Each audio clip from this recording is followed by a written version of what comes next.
Merci Claire. Merci au conseil scientifique de m'avoir invité, effectivement, de parler de neuromyopathie de réanimation. Je suis ravi d'en parler, parce qu'on n'en parlait pas très souvent à l'ASFAR, et puis maintenant, très régulièrement, quasiment toutes les années, on a le droit à des sessions sur la neuromyopathie de réanimation, parce que si les Guillain-Barré, c'est pas très fréquent, les neuromyopathies de réanimation, tout le monde en croise. Qu'est-ce qu'on entend par neuromyopathie de réanimation? Le mot important, c'est que c'est acquis. C'est quelqu'un qui arrive en réanimation, qui n'a pas de problème neuromusculaire et qui, malheureusement, au cours de son séjour, va développer une pathologie neuromusculaire, parce que ça touche à la fois le nerf et le muscle, et qui va se traduire par une faiblesse et une atrophie musculaire. Une faiblesse musculaire et une atrophie musculaire. Il peut y avoir des atteintes neurogènes qui concernent que le nerf, il peut y avoir des atteintes myogènes qui concernent que le muscle, mais la plupart du temps, ça atteint à la fois le nerf périphérique et le muscle. Ça touche absolument tous les muscles, je vais vous le montrer, que ce soit les muscles squelettiques, les muscles de la déglutition, qu'on oublie parfois, et bien sûr les muscles respiratoires avec toutes les conséquences que ça peut avoir. Et ça a aussi bien sûr des conséquences sur le séjour en réanimation, je vais vous le montrer, et en post-réanimation, avec beaucoup de discussions actuellement. La définition, l'incidence dépend de la définition, puisqu'il n'y a pas vraiment de définition standard, et surtout de la population qu'on va étudier, avec, en fonction de cette population, des incidences qui vont varier de 25 à 100%, notamment chez les patients en choc septique. Donc incidence, c'est assez difficile à déterminer. Les facteurs de risque les plus communément retrouvés, c'est ceux qui figurent en rouge, et grosso modo, ce qu'il faut retenir, c'est que c'est la gravité du malade. Plus le malade va être grave, plus il va être multidéfaillant, immobilisé. Souvent dans le cadre d'un sepsis ou d'un SDRA, c'est là que l'incidence est la plus élevée, et plus on va retrouver de neuromyopathie de réanimation. Donc la neuromyopathie de réanimation entraîne une diminution de la force et de la masse musculaire. La masse musculaire, c'est difficile à évaluer. La force, en réanimation, c'est encore plus compliqué. Donc ces deux composantes sont difficiles à mettre en évidence en pratique clinique. Souvent, il faut attendre que le patient soit réveillé, coopérant, pour lui faire un MRC ou autre chose. Et cette diminution de masse et de force, elles ne sont pas forcément concomitantes. L'étude que l'on cite le plus fréquemment pour illustrer cette diminution de masse musculaire, c'est cette étude publiée en 2013 chez 28 patients ventilés 2 jours et séjournant en réanimation 1 semaine. Et les patients vont avoir une échographie quotidienne pendant cette semaine, et une biopsie musculaire à l'admission et une nouvelle biopsie musculaire à J7. À gauche, vous avez l'échographie, et on voit clairement ici qu'entre l'admission et le 7e ou le 10e jour, on perd entre 10 et quasiment 20% de masse musculaire en échographie, ce qui est absolument monstrueux, et qui explique clairement les conséquences qu'il va y avoir au cours du séjour et après la réanimation. Lorsque l'on fait des biopsies musculaires, ce qui est encore plus précis que l'échographie, puisque l'échographie, parfois, c'est un peu compliqué à faire, on fait une biopsie avant, on fait une biopsie après, et on regarde la surface de section, c'est-à-dire le contour des fibres, et on voit que cette surface de section des fibres musculaires, eh bien, elle diminue aussi de façon assez similaire à l'échographie, illustrée dans l'étude autour de 17,5%. Donc cette étude montre clairement que durant la première semaine d'hospitalisation en réanimation, on a une perte extrêmement importante de la masse musculaire, perte qu'on retrouve dans d'autres pathologies comme le cancer par exemple, mais souvent ça s'étale sur plusieurs semaines, voire plusieurs mois. Là, ce qui fait la gravité et l'importance de la myotrophie, c'est vraiment le délai extrêmement court des processus catabolytiques au niveau du muscle. La force musculaire en réanimation, elle est très difficile à mesurer, puisque les plus graves sont souvent sédatés, donc on ne peut pas les mesurer. Mais lorsqu'on mesure la force musculaire en post-réanimation, et là c'est à 6 mois, et donc on va mesurer la force en asseyant les patients sur des chaises spécifiques, on va leur demander de contracter au maximum leurs muscles. Et lorsqu'on compare cette contraction maximum à des équations pour avoir des valeurs normales en fonction de la taille et du sexe, et les points bleus et les points rouges, eh bien on voit que la force mesurée est systématiquement, chez les 10 malades, la 10 ou 15 malades mesurés, est systématiquement inférieure à 6 mois à ce que l'on aurait dû retrouver pour l'âge et pour le sexe. Donc il y a une atteinte musculaire extrêmement importante qui se traduit aussi par une diminution de force. Lorsque l'on mesure la VO2, donc ça c'est une étude qu'on a fait à Saint-Étienne, mais il y a chez des patients Covid, mais il y a exactement la même chose chez des patients non Covid. 60 patients en SDRA Covid, alors avec des durées de séjour qui sont longues, mais qu'on a tous connues, avec des patients relativement jeunes. On va mesurer la VO2, c'est-à-dire qu'on va faire une épreuve d'effort à 4 ou 8 semaines après la sortie de réanimation. Vous avez ici la valeur de VO2, 18,3. Vous avez ici, en fonction des valeurs prédites, donc on a 50% des valeurs prédites pour l'âge et pour le sexe. Et ce 18,3, peut-être qu'il ne vous parle pas beaucoup, mais il existe dans la littérature un seuil qu'on parle d'indépendance fonctionnelle qui est à 18 ml/kg. Et donc ça veut dire que nos patients de réanimation qui sont sortis 4 à 8 semaines après un séjour Covid, mais encore une fois, en non-Covid, on retrouve exactement la même chose, eh bien, sont juste au-dessus de ce fameux seuil d'indépendance fonctionnelle qui fait que dans la vie de tous les jours, eh bien, on peut avoir une vie quasiment normale, une vie sociale normale et pouvoir travailler. Le biais de cette étude, c'est qu'on a fait pédaler finalement ceux qui allaient le mieux.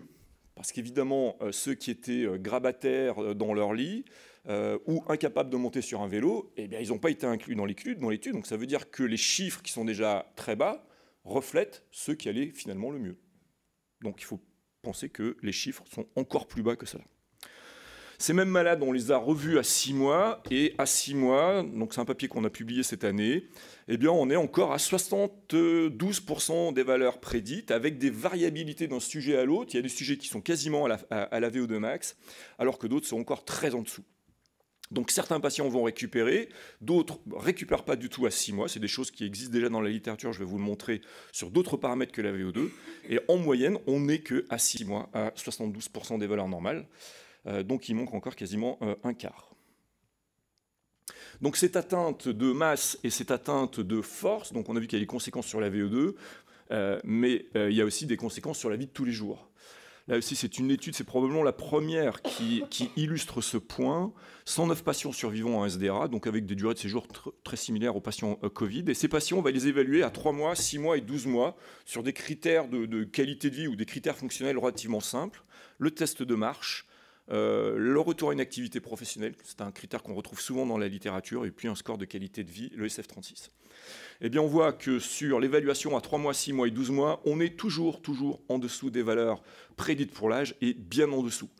Le facteur marquant, je trouve, moi, c'est qu'à 1 an, il n'y a qu'un patient sur 2 qui a retrouvé son boulot, alors qu'il en avait un avant la réanimation. Et ce n'est pas la seule étude qui montre ça. Et les patients ne retrouvent pas leur boulot parce qu'ils sont fatigués, parce qu'ils ont une atrophie musculaire et qu'ils n'arrivent pas à avoir la vie qu'ils avaient avant la réanimation. Donc ça, c'est pour les conséquences un peu fonctionnelles, mais il y a aussi, malheureusement, des conséquences sur la survie. Sur le graphe de gauche, on voit la survie en réanimation en fonction de la valeur du MRC par articulation. Plus la valeur est basse, plus l'atteinte musculaire est importante, et on voit que plus le MRC est bas, plus la mortalité est importante. Ça, c'est en sortie de réanimation ou en réanimation. On retrouve exactement la même chose en post-réanimation. On voit ici la mortalité, 200 patients, plus le MRC est bas, et là on est à plus d'1 an, plus la mortalité est élevée chez les patients qui ont les MRC les plus bas. Donc cette neuromyopathie de réanimation a des conséquences sur la mortalité précoce en réanimation, mais aussi sur la mortalité tardive. La neuromyopathie de réanimation atteint absolument tous les muscles, je vous l'ai dit en introduction. Lorsque l'on fait un MRC chez les patients, c'est des scores que les kinés font très facilement, eh bien on retrouve qu'on a une atteinte symétrique qui prédomine en proximal, donc sur l'épaule ou la hanche, où on voit que les scores MRC sont plus bas au niveau de l'épaule ou de la hanche, alors qu'au niveau du poignet ou de la cheville, les MRC sont un petit peu plus élevés. Donc c'est des patients qui sont capables de faire ça, mais qui ont beaucoup plus de difficultés à faire ce mouvement.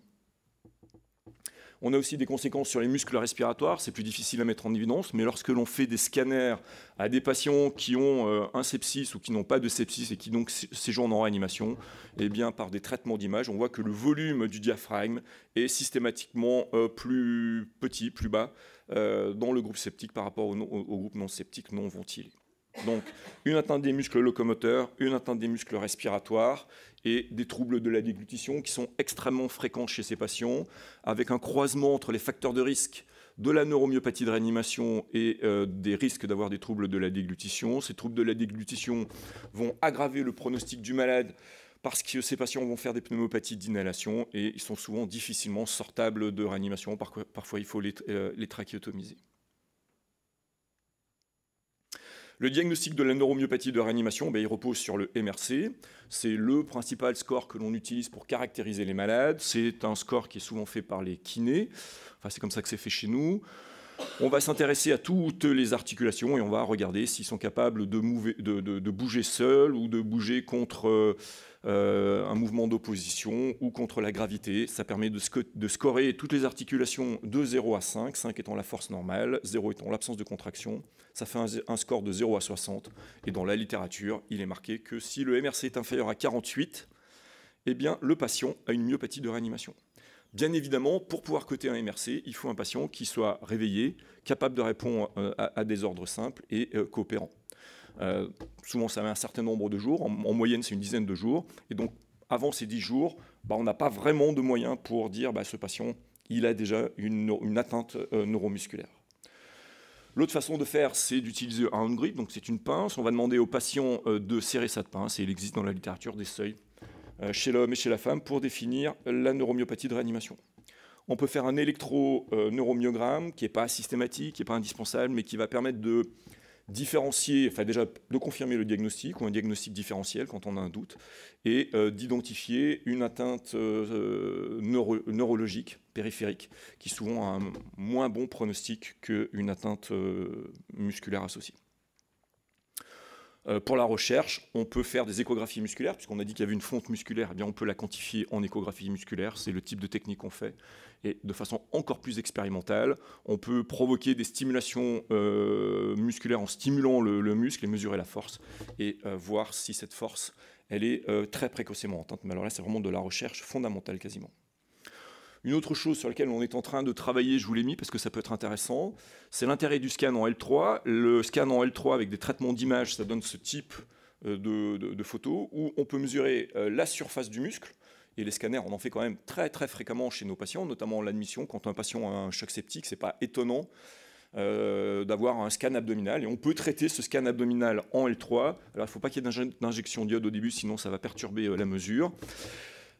Donc on peut mesurer deux paramètres, soit la surface de section, enfin la quantité de muscles totale, psoas et abdominaux, ou uniquement psoas. Il semble que l'ensemble des muscles soit plus pertinent. Et on peut aussi mesurer la quantité de lipides, d'infiltration graisseuse au niveau de ces muscles. Ça se fait tout par des traitements d'image qui pourraient être un reflet de la qualité du muscle. Plus il y a du gras dans le muscle, plus il y a de la myostéatosis, moins le muscle est fonctionnel. Et donc quand on fait des scanners à l'admission parce que le patient a une péritonite, on va lui faire un scanner et qu'on regarde la masse musculaire telle que je viens de vous la décrire. Vous avez ici les patients qui ont une masse musculaire normale, vous avez ici les patients qui ont une masse musculaire pas normale à l'admission en réanimation. On voit clairement que les courbes sont très différentes. Et quand on a une diminution de la masse musculaire à l'admission en réanimation, eh bien, on a malheureusement plus de chances de mourir ou de risque de mourir. Même chose lorsque l'on regarde l'infiltration graisseuse chez ces muscles, donc qui est un reflet de la qualité du muscle. Eh bien, lorsque l'on a une myostéatosis, donc du gras dans le muscle, eh bien, et qu'on fait ce scan à l'admission en réanimation, eh bien, on a plus de risque de mourir par rapport à l'absence de gras au niveau du muscle. Comment prévenir la neuromyopathie de réanimation? Alors on ne la traite pas puisqu'il n'y a pas de traitement, on ne peut que la prévenir. Il faut optimiser la prise en charge de nos patients de réanimation et notamment respecter les bundles de prise en charge avec des protocoles de sédation absolument indispensables et il faut essayer de faire dormir le moins possible les malades. Moins ils dorment, plus on va les sortir du lit et plus on a des chances que la fonte musculaire et l'atteinte de la force soient diminuée. Elle ne sera jamais nulle, mais elle sera diminuée. Donc il faut des protocoles de sédation et d'analgésie, il faut traiter le délirium. Traiter la douleur est extrêmement importante parce que les patients, lorsqu'on va les mobiliser, c'est souvent des souffrances extrêmement importantes.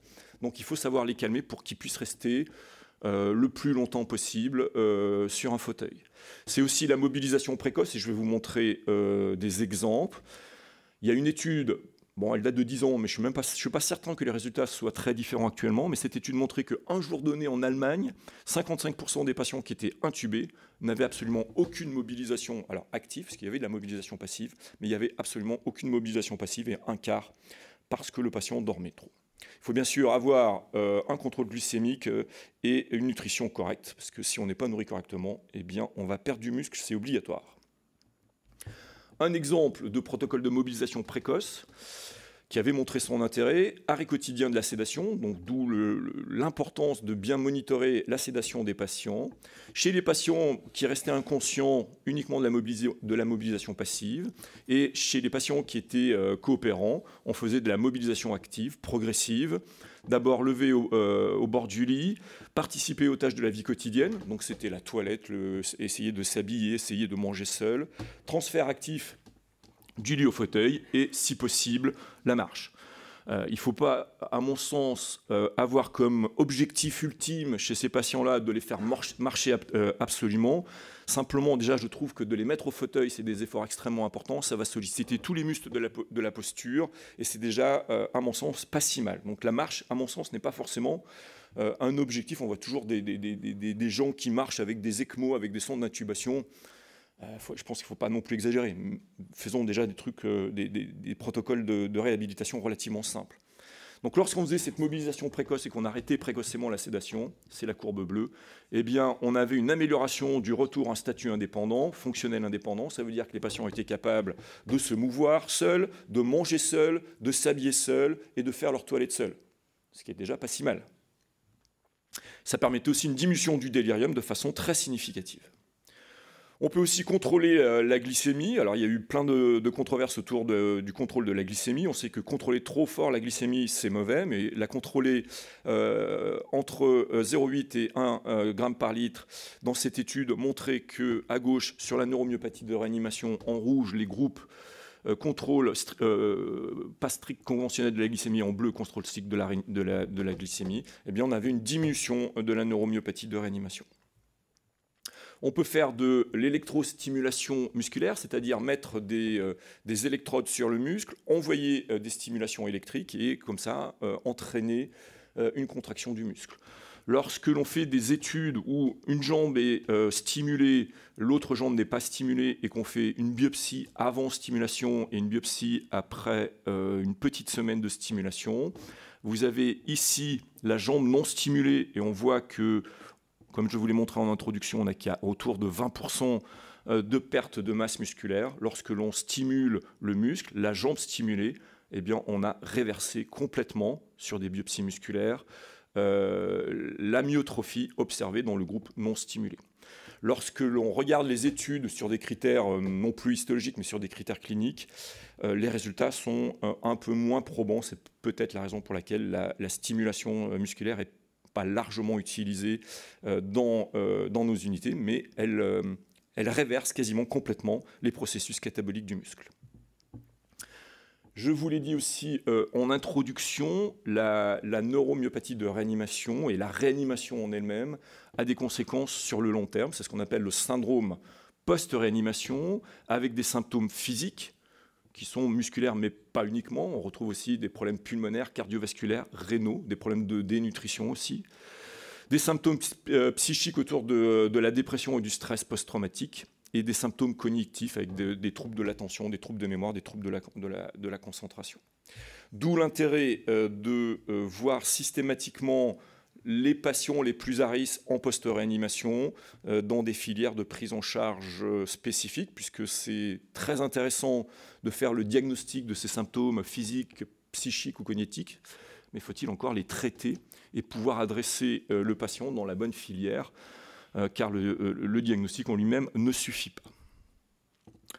En conclusion de ce topo sur les neuromyopathies de réanimation, la neuromyopathie de réanimation, c'est une pathologie fréquente, c'est d'ailleurs la plus fréquente de toutes les pathologies neuromusculaires retrouvées en réanimation. On a vu que l'incidence dépendait de la pathologie qui conduit à réanimation et surtout de la gravité. Plus le malade est grave, plus le malade est défaillant, multidéfaillant, plus il a de risques d'avoir une neuromyopathie de réanimation. La neuroneumopathie de réanimation a des conséquences à la fois sur la survie précoce et tardive des malades, mais aussi sur la qualité de vie et des conséquences fonctionnelles en post-réanimation. Il n'y a pas de traitement spécifique pour l'instant, mais par contre, il y a des mesures préventives et j'ai remis l'importance des protocoles de sédation et d'analgésie et de la mobilisation précoce. Et enfin, il faut évaluer les conséquences en post-réanimation parce que peu de gens, et pas les médecins traitants surtout, ne connaissent pas cette pathologie spécifique de post-réanimation. Peu de gens les connaissent, un petit peu ceux qui font de la réhabilitation et de la rééducation. Et donc, je pense que c'est notre rôle d'anesthésiste réanimateur que de s'intéresser à cette pathologie et peut-être de mettre dans les comptes rendus d'hospitalisation, attention, le patient est à risque de faire une neuromyopathie de réanimation ou d'avoir des conséquences en post-réanimation de son séjour de réanimation. Et si tel était le cas, de le réadresser pour essayer d'avoir une prise en charge spécifique. Merci.